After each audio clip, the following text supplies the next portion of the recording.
আসসালামু আলাইকুম ভিউয়ার্স, কেমন আছেন? আশা করি ভালো আছেন। আলহামদুলিল্লাহ আমিও ভালো আছি। দূরে কাছে যে যেখান থেকে বসে আমার ভিডিওটা দেখছেন সবাইকে জানাই আন্তরিক ধন্যবাদ ও শুভেচ্ছা। এই তো আমরা ব্যাগপত্র গুছিয়ে নিয়েছি, অলরেডি চলে আসছি গ্রামে।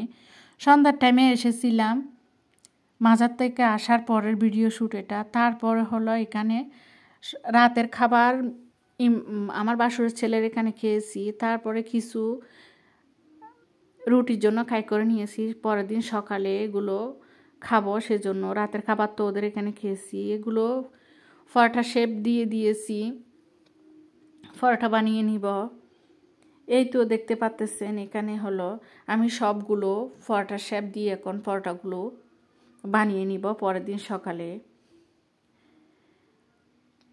তারপর দিন সকালে আল্লাহর নাম নিয়ে ঘুম থেকে উঠে জানালাটা খুলতেই রোদের আলো, ঝলমল রোদের আলো, শীতের রোদের আলোটা, গ্রামের দৃশ্য রোদের আলো বেশি ভালো লাগে। গ্রামের রোদের আলো প্লাস সবুজ গাছপালা, স্নিগ্ধ বাতাস, সবগুলো খুব ভালো লাগে। একটু করে ক্যামেরা বন্দি করলাম আপনাদের জন্য। এই তো এখন সময় হলো 8টা বাজে। তারপরে পরোটাগুলো বেজে নিয়েছি, একটা ডিম পোস্ট করে নিয়েছি। মাটির চুলায় রান্না, গ্রামের দৃশ্য, মাটির চুলা দুইটাই একদম একসাথে জমে গিয়েছে। পরোটা ভাজা শেষ, আমি হলো শিম দিয়ে খাবো, বাচ্চারা ডিম দিয়ে খেয়ে ফেলবে। আগের দিনের শিমের তরকারি ছিল, সেগুলো দিয়ে খাবো। নাস্তা শেষ করে আমার খাটটা গুছিয়ে নিব।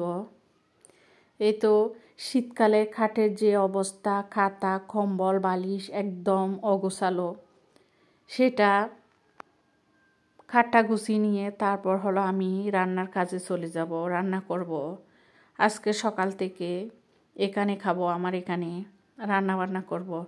এই তো অফ ক্যামেরায় আমার খাটটা গুছিয়ে নিয়েছি। খাটের মধ্যে যে রোদ আসছে, মিষ্টি রোদ, একদম বেশি ভালো লাগে আমার এই মিষ্টি রোদটা।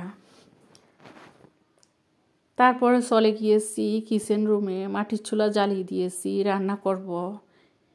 এখানে মুরগির মাংস বেজে নিয়েছি, ভাজা শেষ। চুলা একটা পাতিল বসিয়ে দিয়েছি, সেখানে তেল দিয়ে দিয়েছি, হলুদের গুঁড়া, মরিচের গুঁড়া, মশলার গুঁড়া দিয়ে ভালো করে কষিয়ে নিয়েছি। পেঁয়াজ, আদা, রসুনের পেস্ট এগুলো করে নিচ্ছি। করে নিয়ে সবগুলো দিয়ে একসাথে কষিয়ে নিব। টমেটো কুচিও দিয়ে দিব, দিয়ে ভালো করে কষিয়ে নেওয়ার পরে বেজে রাখা মুরগির মাংসগুলো দিয়ে দিব। এই তো এখন হলো মুরগির মাংসটা ঢেলে দিয়ে আর একটু করে কষিয়ে নিব। টমেটো কুচিও দিয়ে দিয়েছি, তার আগে একটু করে পানি দিয়ে ভালো করে কষিয়ে নিব। এই পর্যায়ে আর কিছু আর দেখাবো না।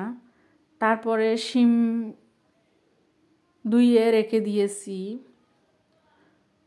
তাজা শিম গাছের একদম টাটকা ধুইয়ে রেখে দিয়েছি। এগুলো হলো পানি জড়তে দিয়েছি একটা বোলের মধ্যে নিয়ে এখন শিমগুলো রান্না করব। শিম রান্না করার জন্য মুরগির হাড় গুড় সবগুলো নিয়েছি, টমেটো কুচি করে নিয়েছি। এই তো দেখতে পাচ্ছেন গ্রামে এসে যে তাড়াহুড়াতে পড়ে গিয়েছি আমি, রান্না বান্না নিয়ে ব্যস্ত।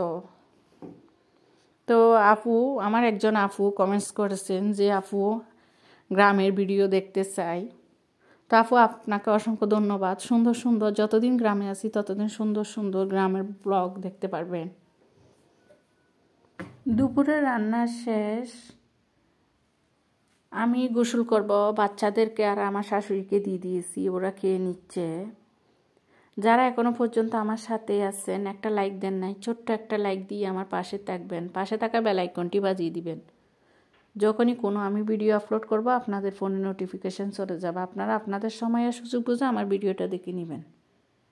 এই তো আজকে ছোট্ট ব্লগটা ছিল এই পর্যন্ত। এখানে আমার মেয়ের হাতে ফুল দেখতে পাচ্ছেন, ফুলটা হলো মুক্তিযোদ্ধা থেকে আমার শ্বশুরকে দিয়েছিল। আমার শ্বশুর তো নেই, আমার বাসুর ছেলে নিয়ে প্রতি বছর এটা ও নিয়ে আসে। ফুল দিয়েছে, একটা বেডশিট দিয়েছে, আর এই কম্বলটা দিয়েছে, কিছু বাতও দিয়েছে। তো আজকে ব্লগটা ছিল এই পর্যন্ত। ভালো থাকবেন, সুস্থ থাকবেন, আল্লাহ হাফেজ।